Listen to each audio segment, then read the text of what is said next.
دروازه ها رو باز کنید که آمدیم و برنامه نوبتی رو پیشکش شما میگردانیم. برنامه تخت‌تیجی در همکاری با مرکز مبل خانه من تهیه میگردد.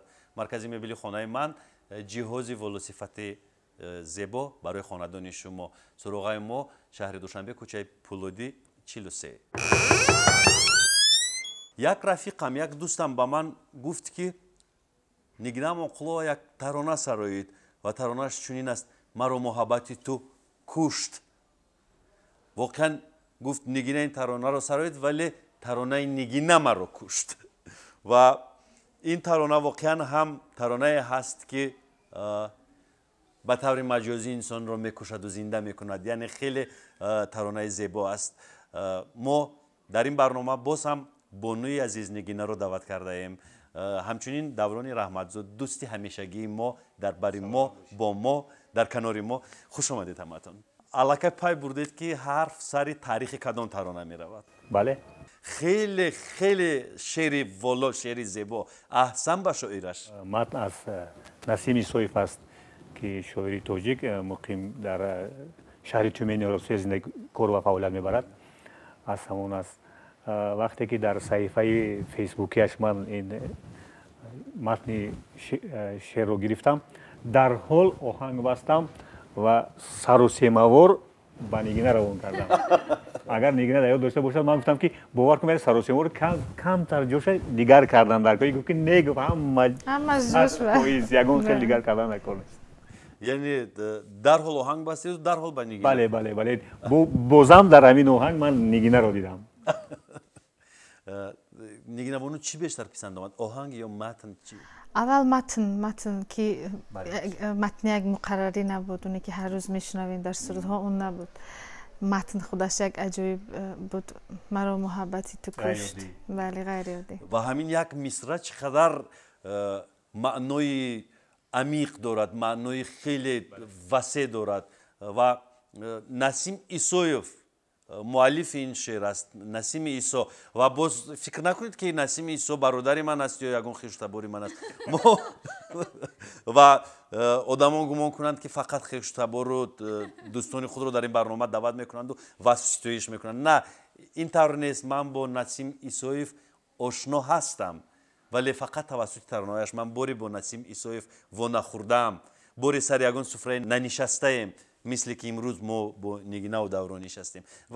ولی آرزو دارم که روز من، نگینه بانو، دوران و نسیم جان سر یک سفره بنشینیم و باز کارهای تازه ایجاد کنیم. نسیم ایسویف در فدراسیون روسیه زندگی میکنم و فکر میکنم که اونجا زن و فرزندش. بله مقیم روسیه، شهروند روسیه. شما چگونه با نسیم ایسویف آشنایی پیدا کردید؟ اصلا نسیم ایسویف رو من پیشترم میشناختم. نسیم ایسویف وقتی که در تاجیکستان زندگی کار و فعالیت میکرد میشناختم. بعد سالهای دور دراز از خاطرم رفت وقتی که در همون صفحه فیسبوکش در اومدم یکی شناختم در حالو. بعد چیزی که بر من مخصوص یکم هم متنش بود، متن شعری نوشتگیش که مرا محبتی تو کشت. چی کار است نسیم در فدراسیون؟ نسیم با فکرم رنگ همه مهاجرانی که مقیم شدن در اونجا کار فعال زندگی است، زندگی مقرری که ما در اینجا داریم و هم در اونجا دارن. شعر نویسی یعنی یک او شاعر هست، یک شغل پسندیده است. بعد در این متن چیزی واقعی است، او زندگی خودی نسیم است. یعنی نگینه شما نمیدونستید؟ نه من نمیدونستم. نسیم من از عشق نسیم و دلداده اولش من خبردار هستم. این رو نسیم هنوز شاید در جوانی‌هاش نوشته باشد یا بعد از ازدواجی که با فکرم ناکام شدن و جدا شدن ممکن همین باشد، لیکن من احساس میکنم که همین چه متن همون از عشق واقعی همون نسیم ایسویف است. خیلی جالب. نگینه شما نمیدونستید؟ چون از دلش برآمده است. چیزی که از دل خدر مردم جور بدیل می‌دارد. البته شما درباره نه نمیدونستم. من فقط میدونستم که این شاعر در اینجا زندگی نمیکند و در فدراسیون روسیه زندگی کار فعالیتش میبرد و از اونجا با توسط فیسبوک اکی دوران شعرش رو بله. مخصوص کجای همین متن به شما معقول شد؟ کدام سطر این متن به شما زیادتر پسند آمد؟ متن خودش که از سرش پرمضمون بسیار چخور است هم اوجاش هم سخنوی من فکر کنم میسای اولش آدم رو کشت مرا محبتی تو کشت یعنی که کسی که اولی رو گوش کرد پروسی گپ برای من همین میسای اول مرا محبتی تو کشت تا حال وقتی صورتای من میبینن در اینستاگرام در پایانش می در کامنتاری مرا محبتی تو کشت با همون مشهور یعنی همین سطر مثل شعار بله مثل شعار پذیرفته شد که مرا محبتی تو کشت. تنظیمش کاری کیست؟ تنظیمش کاری فرهاد است.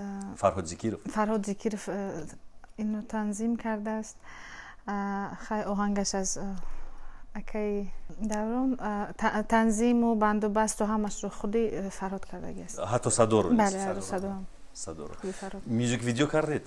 بله موزیک ویدیو کردیم با عظمت با همراهی بهروز نصیرالدینov. اینو اونها خودشون فیلم برداریش خودشون کردن، همه ایده از خودشون بود. همه اونو اکتورایی که در اونجا اشتراک کردن خودی بهروز جان هم اشتراک کرد و با یک دختری نازنین دیگر نامش در خاطرم نیست، لیکن بسیار ویدیوی صمیمی بود. همه ویدیوی همین سرود رو بسیار دوست می داشت. این ترانه کی تولد شد؟ اینم تقریبا سال 2012-2013. چگونه پذیرفتند نزدیکان شما، دوستانتون، رفیقانتون این ترانه رو؟ این سرود رو از اول بسیار خوب قبول کردن، چون متن زیبا داشت، چون موسیقیش هم بسیار کارکردش هم زیبا بود، آهنگ نیز بسیار جالب بود. باری دیگر خاطررسانی میکنیم که در تهیه این ترانه چند کس حصه دارند. اولا دوران که جستجو کرده از داخل فیسبوک گفته متن زیبا رو پیدا کرد، متن نسیم عیسی رو. دوران، نسیم عیسی، فرهاد زکیرov، بعداً عظمت موزیک ویدیوش رو و بهروز نصیرالدینov یکی از روزنامه‌نگاران معروف ما، هم کسب عزیزی ما و هنرمندانی که نقش آفریدند، نقش‌های خیلی جالب آفریدند در موزیک ویدیوی این ترانه. با همشون استوری سپاس میکنیم. مردم تا حال میروند دنبال این ترانه و با کمال میل این ترانه رو گوش میکنند و نوارش رو تماشا میکنند. خوب، این ترانه در فهرست ترانه‌های نگینه جای خاص دارد، جایگاه خاص دارد.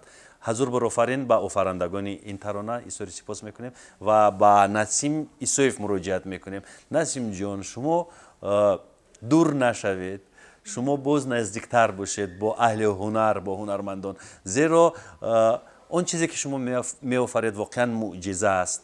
خیلی سپاسگزاریم. تشکر دوران جان. و در آخر برنامه امروز مجبوریم که از نگینه خواهش کنیم این ترانه رو برای اخلاصمندانش بسراید.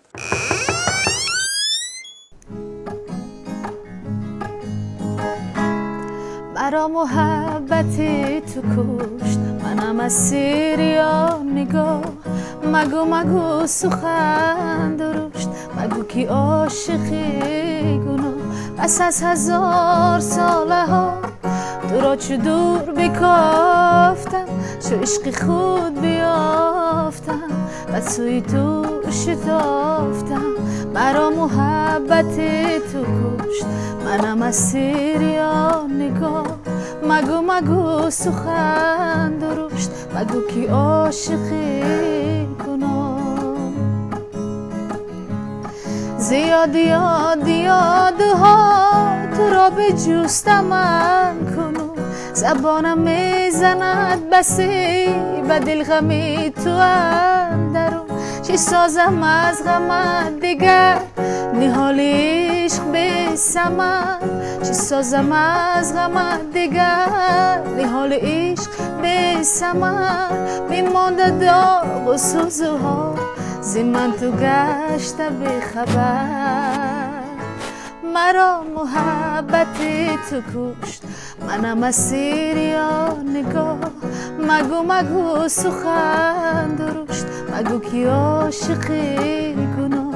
پس از 1000 ساله ها تو را چو دور بکافتم، چو عشق خود بیافتم و سوی تو شتافتم.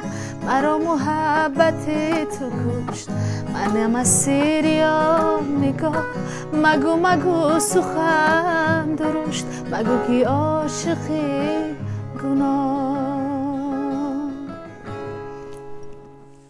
ҳазор бор аҳсан ба бону нигина. ҳаминҷо барномаи тақтақтиҷӣ ба анҷом мерасад. изҳори сипос мекунем бори дигар аз нигина бону, аз давронҷон ки омаданд, барномаи моро рангин карданд, хотири мову шуморо шод карданд. бо барномаи мо бимонед ва бо шабакаи мо ҳатман пайваст шавед ва барномаҳои тоза ба тозаро бо иштироки нигина ва дигар сарояндаҳои машҳуру номдор интизор бошед. хайр.